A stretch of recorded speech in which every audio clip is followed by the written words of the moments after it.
Hello guys, welcome to the channel. Today I'm going to reveal the Glycine Airman, one of the most iconic GMT watch in the world. But first of all, I have to apologize for my pronunciation because English is not my native language. Anyway, I try to do my best. Okay, let's get a little bit about the history first. The Glycine Airman was released in 1953, about a year before Rolex GMT Master was announced, and it got popular immediately among both pilot and the United States Air Force. And the history begins with the conversation between the Glycine executive, Mr. Samuel Girl, and Captain Chet Brown, who flew ADC-4 Forsyth Airways. Mr. Girl walked into the cockpit and have a conversation with Captain Chet Brown how there was no watch that met the need of the pilot. The key feature that he wanted was a 24-hour dial that he could set to a reference time zone, plus a multi-time zone that allowed him to track his local time, and also waterproof. A few months later, after that conversation, the Airman was created, and it got popular among the pilot and military.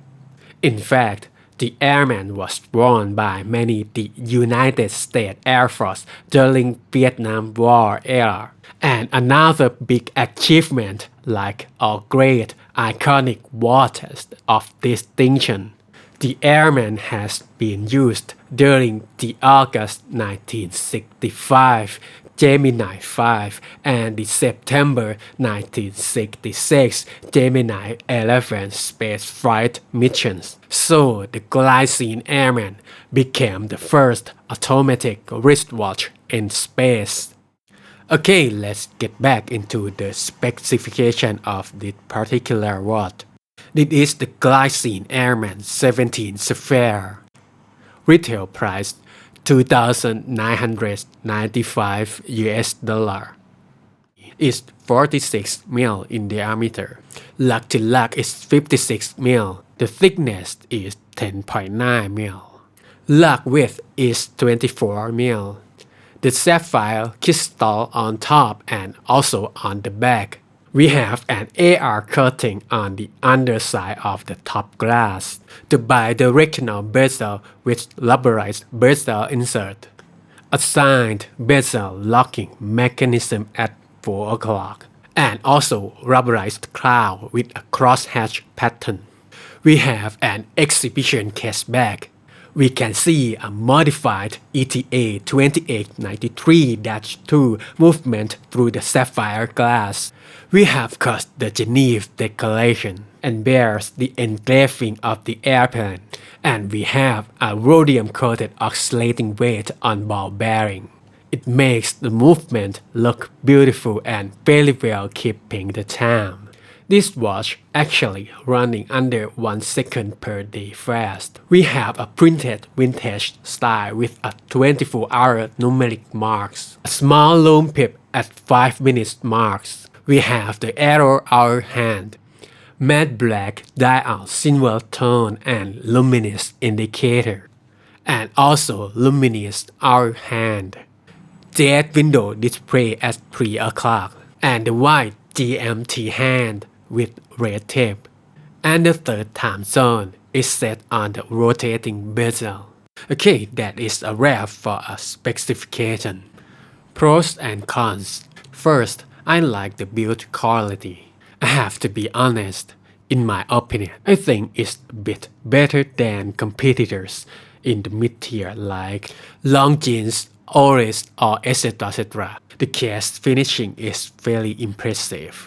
The bevel lock polishing is very pronounced. The second thing is a very unique design language, especially for the rubberized crown, rubberized bezel.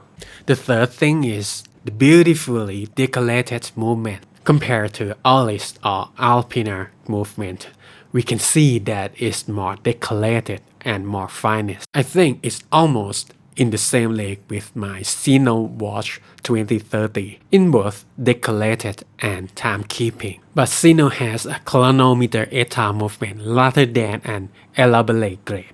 Okay, for the cons, I think the printed on the dial is a little bit poor in my opinion, especially when you look at the MSRP that's about $2,900. That's the only downside for me. But anyway, we don't pay anything near that price. In conclusion, I think the Glycine Airman Sphair is a fairly solid choice if you're looking for a GMT watch that has a unique design language. The quality is there. If we compare it to the Post-Invicta Airman, I think it's a higher quality watch, a thinner, 200 meters water resistant rather than 100 meters.